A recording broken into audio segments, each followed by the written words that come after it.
Okay, thank you very much. Thank you. It's an honor to be here, and I hope my reputation is good. And today, if not good, then I hope I can improve on that. So I'm just a little bit about my background. I'm finance by training.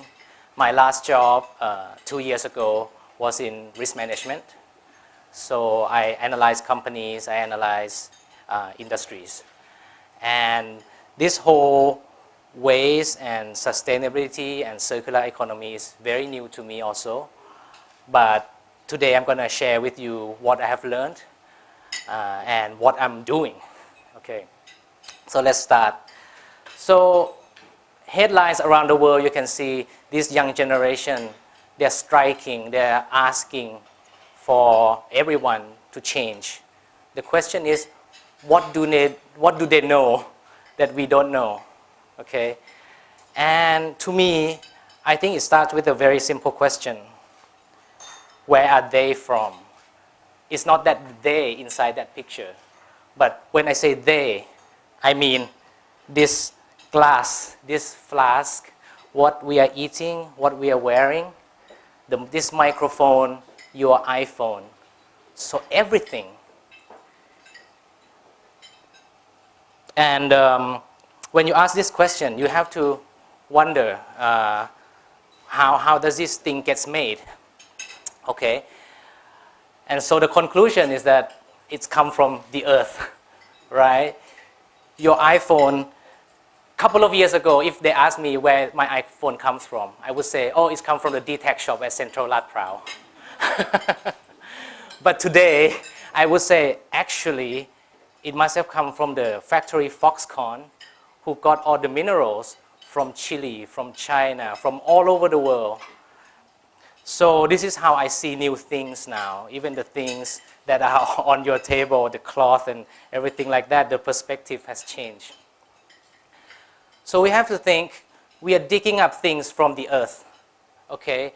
And since the 1960s, it has been increasing very, very fast. And in the next 35 years, that extraction expects to be double. This graph shows what we are digging up from the earth, and this is the trend, okay?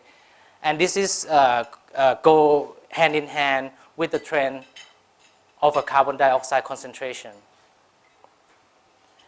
And this go into the same trend as a temperature change.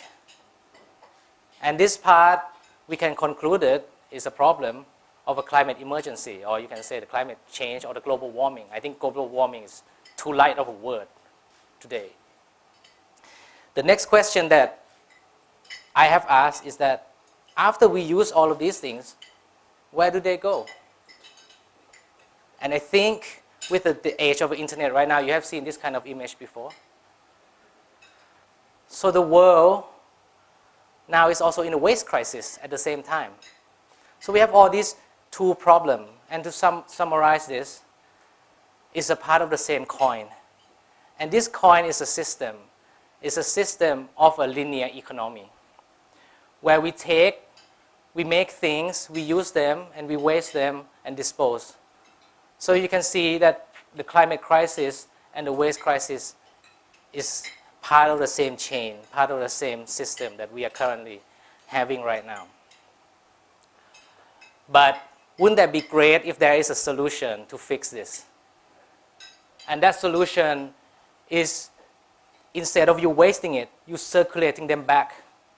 You circulate everything back into the economy and make all the waste, instead of wasting it, turn it into a new resource. And this concept is called a circular economy. Okay? And in the circular economy, firstly, the value of the product, the material is maintained in the economy as long as possible. It entails that the waste and the resource use is minimized. And eventually, we will have an economy that will use all of these resources again and again, perpetually. And that's, sounds really great. But we have to ask ourselves, how circular are we at the moment? Okay. Anyone care to guess what kind of percentage we are talking about? Maybe Alex or you? I would say half moon. Half moon? I would say about 1%. 1%? 1%, okay. Any guess from this table?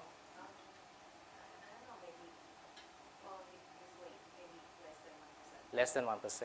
Okay, okay.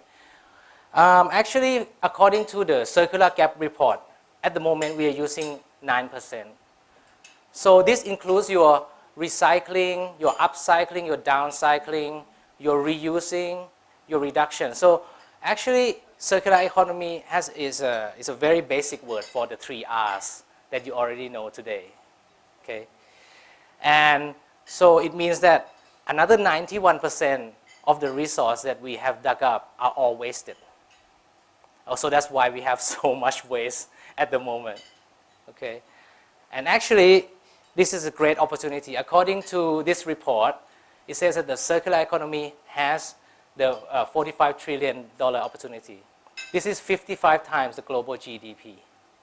Okay, so that's the good news, that there's so much opportunity for everybody to starting to circulate everything back. And when you circulate things, when you pass through a material from hand to hand, you're starting to create industries. Okay, so that's why this number is so big.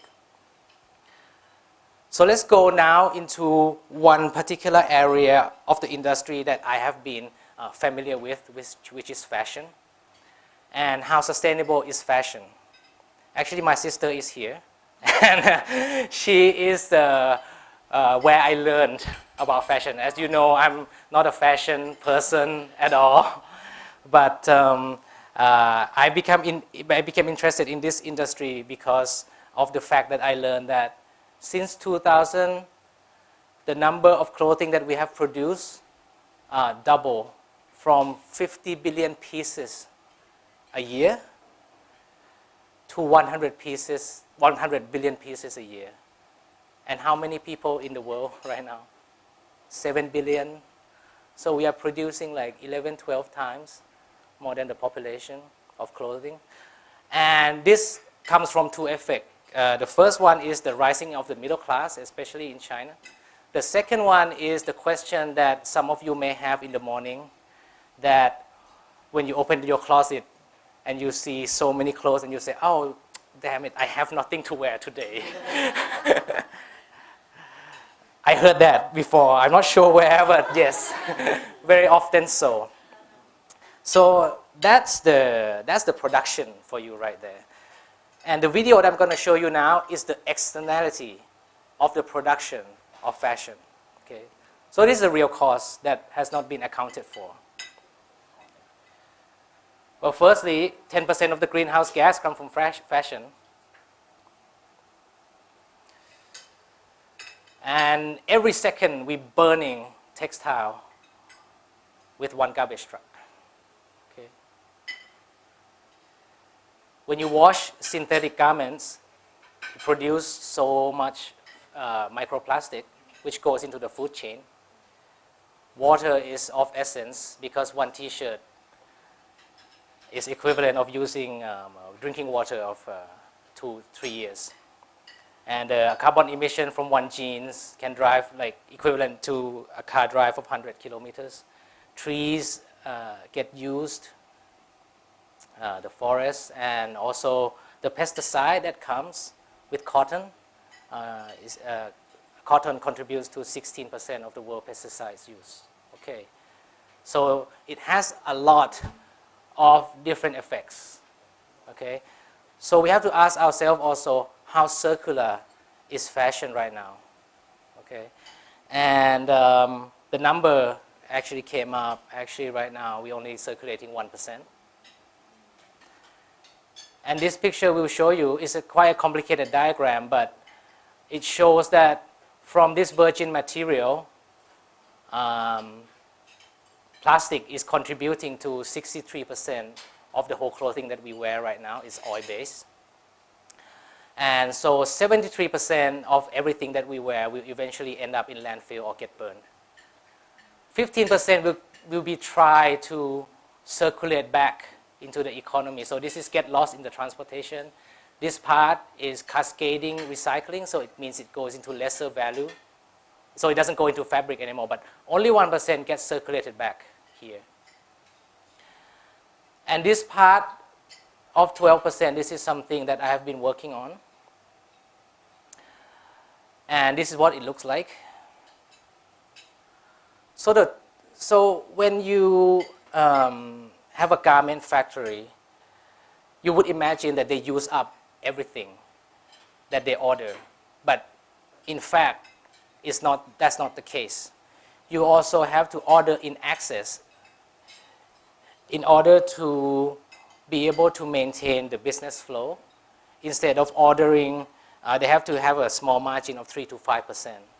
And all of these garment, all of this fabric has been stuck in so many factories all over the world and in Thailand. So that's the 12% that you see. And when I see this, I thought, wow, isn't this a great place to start circulating them back into the economy? And that's how I started Moreloop. All of these ways, so Moreloop is a platform that basically connects all these wasted material from factories, and we put them online, and then create a market that everybody can access, so they can have their new material. So we are solving the pain of the garment factories that they have so many waste and left over. But at the same time, we are solving the pain of SMEs and entrepreneurs that they want to get access to all of these material. And so this is what Moreloop looks like. It's basically a platform full of information about each of the fabric that we are able to collect. At the moment, we are working with over 30 different factories, and we have a trace of over 50 tons of different kinds of fabric, maybe 1,000 different types. Okay. And so we are basically an online business. We mainly use online, so everybody can access and talk to us on Facebook. And when we have gathered all of these resources, we also upcycle them into products. Our customer, very first customer, is SCG. Since the beginning of this year, actually, my company is only about 1 year old. I finished the platform in the middle of last year, and then starting to try to run the business. So how we make money is two ways. The first way is to sell everything as material and get a commission for that. And then the second way is to make it into finished products. So in terms of making into finished product, this is 1,500 pieces that SCG wanted. And basically, this design that you have here with a white arm, this is not like our original design by any means. It's basically we don't have enough of this fabric. And this 1,500 pieces go in 3 colors, actually. So it's starting to create a variety and original design from scarcity that we have. And every time we have upcycled something, we also calculate how much carbon dioxide you would have saved instead of using the virgin material. Okay. Also, this is from Chulalongkorn, zero waste. So they want 800 pieces of some kind of bag. And so we said, okay, again, we didn't have enough of one fabric to make it into 800 pieces. So we turned them into 9 different types of bags. And this is becoming very popular right now because it's very scarce. It's becoming a novelty in Chulalongkorn that people are actually seeking this. And this one is a project with the JIB Digital Consulting. So this one, I just want to show you the message that we communicate to people about sustainability and how you are able to use the existing material or something that is a problem or troublesome to someone, and how much effect that would have for the future and for sustainability by using the circular economy concept. And so after the first few months of this year, we are able to upcycle over now, actually it's increased now, but yeah, about 5 tons of fabrics and save over 80,000 kilograms of carbon dioxide. And 80,000 kilograms of carbon dioxide is equivalent to the carbon dioxide released from a car if you drive around the world 20 times. Yeah. And our target in the next 5 years is to try to save 1 million kilograms of carbon dioxide. Okay. And so this is Moreloop. And this is the end of my presentation already. Actually, I have so you can add me on the Facebook, Instagram, and Line ad. We always welcome new customer or new inquiries. Actually, now we have over 20 plus different projects that we are working. Sachin is one of our customers. And we have a lot of repeated customers because every time we make something new, it's always very original. So Moreloop is starting to have a working business model, and the concept that we see in the circular economy is something very different paradigm of how we do business, especially from the supplier point of view, from the buyer point of view, and from our experience as a converter. Okay, so I open the floor to you for any questions. I think I have pitched so fast, but yeah, I think it's better that we have a more interactive conversation and ask whatever you are wondering about, and then maybe I can show you the portfolio, the things that we have made on Facebook. Yeah. Okay. For your finished materials, do you sell to only wholesale or retail? We sell to whoever that Want wants. to buy just one? And Yes. But we are working on the different pricing scheme. Normally, the fabric comes in the lot, like 50 yards roll, something like that, or 20 or 10. You know. But if you want to buy 1 yard, then we have to charge something different because the logistical cost would eat over our overhead, yeah, our revenue. Maybe I want to relate this question to Impact. How much fabric in scraps are available at your factory on, let's say, a weekly, monthly basis? Just the odd pieces that don't fit the pattern. Well, I have the to-date figure accumulated. We have about almost 40 tons in our factory, and we're not a big size factory. Yeah, it's a lot. But we are very,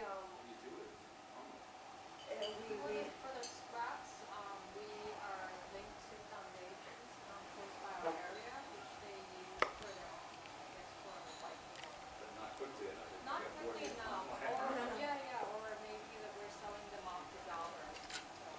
well, they're the scraps that occur in like the whole roll of fabric, and also the scrap that occurs from After, cutting. yeah, the post production, Yeah, right? Post-production, so two kind of scraps too. So Yep. what I relayed about 40 tons, that's just, in a perfect roll, half a roll-ish.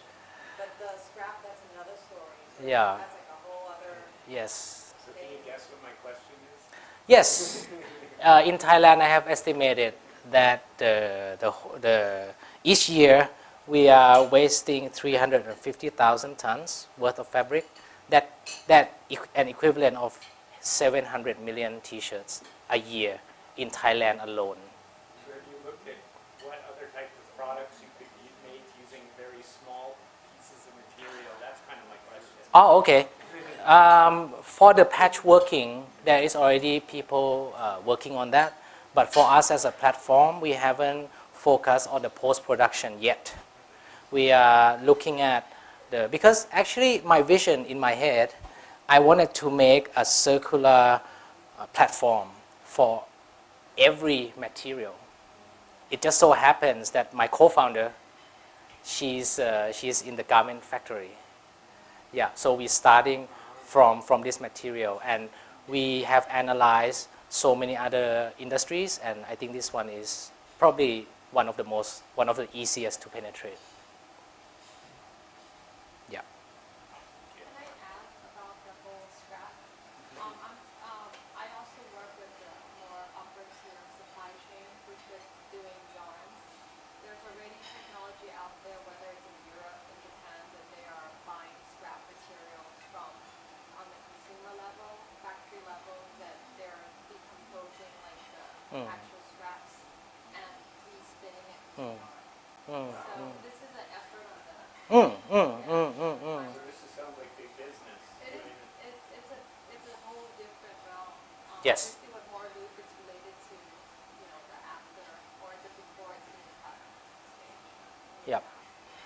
Because we cannot get into that, well, for me personally, because I don't have the money to buy the machine, right? Yeah, it's a whole different story. Yeah, so that's like recycling.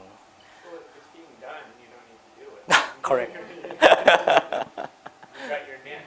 Yes, Great. yes, Yeah. yes. At the moment, because I have a background in building a marketplace, a startup also before, so I feel that, and I have the finance background, so I think maybe economics and finance can actually be an incentive system to start vacuuming all of these wasted material, and we also try to buy at a price that is comfortable to the supplier. Also, we don't say, okay, I'm gonna push down the price as cheap as possible. I'm gonna sell it as expensive as possible. That is going into the classic business model, right? So right now, not only that we make this, in order to make this model successful, not only that we have to be able to stay afloat, but we wanted to also stay afloat at a very sustainable way.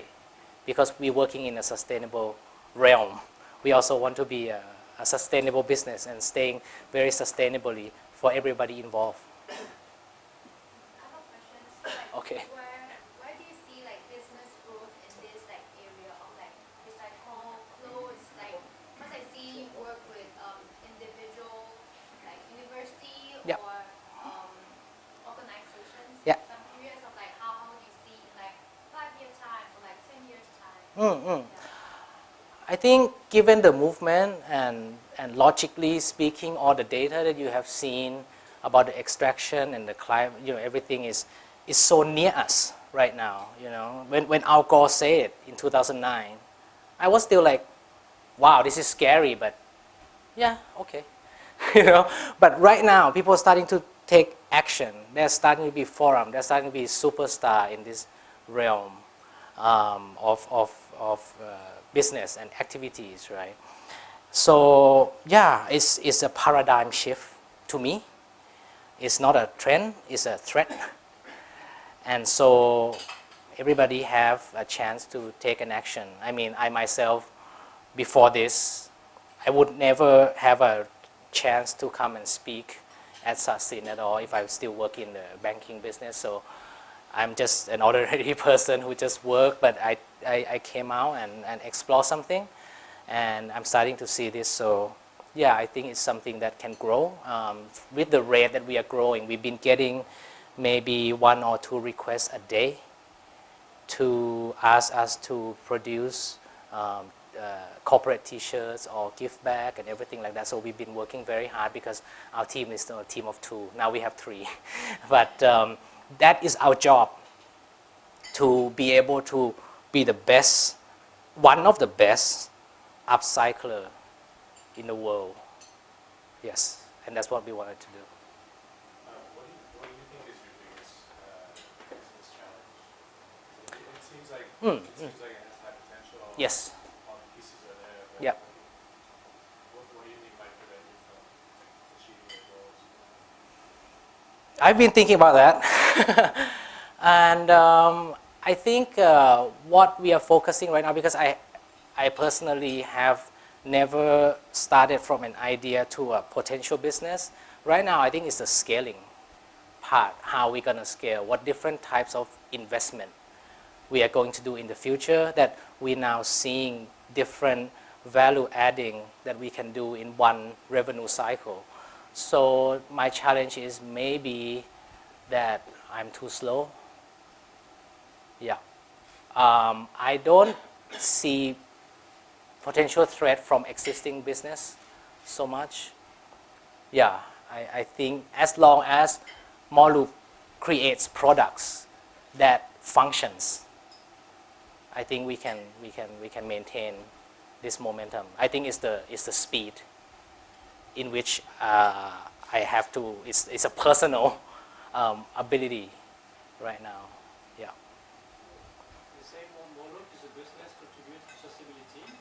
So about the 3P, planet is very clear. Profit is to be clear. Yeah.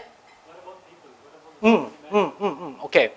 So when you make a clothing Moreloop right now, we work on sourcing, right? We have the sourcing down, and then we also focus on manufacturing because we want to make a sustainable product. We only use the factory that are have high quality in terms of export. We only use exported garment factory. So what we're starting to see in terms of sourcing, we have over 20 different types of factory, but at the same time, we also starting to let the work go outside from the factory that we currently use right now. So we are distributing new jobs to everyone at the moment, and the factory that we use also go into the movement of fashion revolution, which shows the working condition of people that is sound and is not pressing everybody. Yeah, so that's what we see right now. And in terms of people, the other thing that we see is that it's an opportunity for everyone to start a business, that they can source some quality products and make something. We already have a brand that bought fabric from us in Uttaradit, and he starting to have his own brand, and he really thanked us to be able to source all of this and use some of our content and our calculation to actually sell his product. So we see in both the worker and also the entrepreneur side. Yes, so there's a question here. Are there other people doing similar concepts in other parts of the world?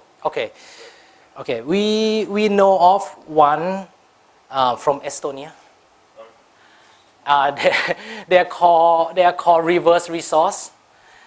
Basically, the founder is an economist, and she started to. The reason I know is that we go into the same competition, and she won every time. So that hurts. But she won like 200,000 euros. So I'm like, okay. But they have been running on grants only for 5 years, but they haven't been able to make real revenue yet. The reason is that, okay, this is in her blog, okay, so this is not private or anything, but the reason is that she's an Estonian, right? She's an economist, and she looks at a very big picture. So where would her first country be to be able to get all of this supply chain going? So she went to Bangladesh, and she went to China, but nobody opened the doors, so she cannot get the supply. Yeah, I was going to say, because there must be huge potential Yes. in Bangladesh, India, Yes. China, Yes. where the fabric industry is Yes. absolutely Correct. And that if you talk about having impact on global scale, Right. That's Right. what she wanted Right. to do. Right. That's the perfect place to start, but Well, then no, I don't. It isn't necessarily. Actually, maybe to be doing Logically, in a right? place like Thailand, yes, that you can sort of do it yeah, on a smaller scale. Yes, right. Maybe it's going to be simpler. Yeah. Here and then prove the concept. exactly. For her, I think she run into cultural differences.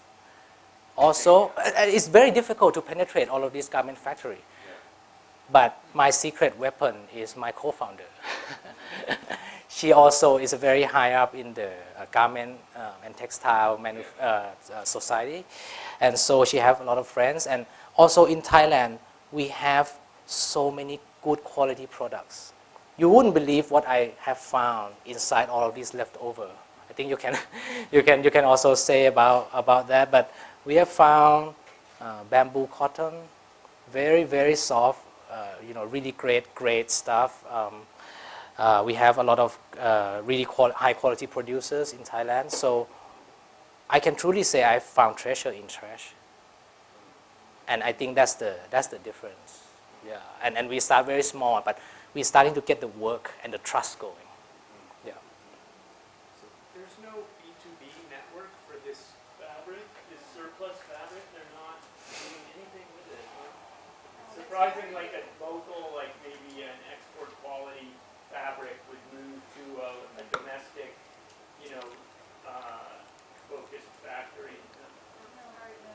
And even if we have customers that knows that there's MOQ on a certain fabric and it's from Japan, really high end, they're willing to pay for it. The next season is like, oh, this is not working for the designer. There is a disconnect here, and we're just trying to find the best way to connect this up. Yeah, it can go into many forms. I think one of the simpler form of fabric trading is in the line group that I have seen sometimes. We will say, hey, I need this, but it goes in from factory to factory only. Right. That's what But it doesn't go from factory to retail or small B. Small B. Yeah, we are big B to small B. Sometimes very small. I just got to complain that I'm slow in delivering, but yeah, something like that. Yeah, so I'm starting to see these wonderful things in the circular economy where people give up a little for sustainability. Clients give up a little. They take time to work with us and create something truly original. And also seller give up something for us.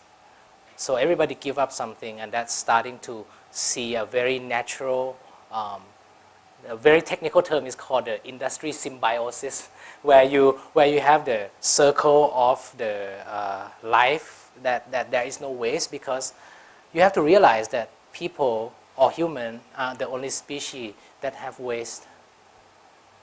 And we are doing it very well. That's not good, but yes, we are doing it very well. Yeah. One final question, anybody? Is there a big cost advantage to sourcing fabrics through your platform? The cost? For someone who wants to fabric, is Yeah. there a big cost advantage to source through your platform rather than? Okay. It's in terms of the cost, I think, given the quality of the product that they would get, yes, there is a cost advantage for them, because it depends on which because right now we still haven't found like the fixed rules for like the supplier. You have to cut your price by 90%, so we are able to sell. But we try to find the fairest price for everything, and that everybody wins at the same time. We are able to sell some very quality fabric at like 65 baht a yard, and that goes out very quickly. That goes, we sell a lot of that already. So it depends on the right now the market is driving itself. So eventually we will come to kind of like an equilibrium price. So it's becoming, but at the moment, certain types of fabric we can source very effectively, cost effectively, and people are happy to get, because their only other channel is to go to the flea market. And people get sick there because there's no real sanitary, or it doesn't. And actually, they are much more expensive than me. Sometimes the yard goes by 200 something a yard, but we can sell at 150, for example.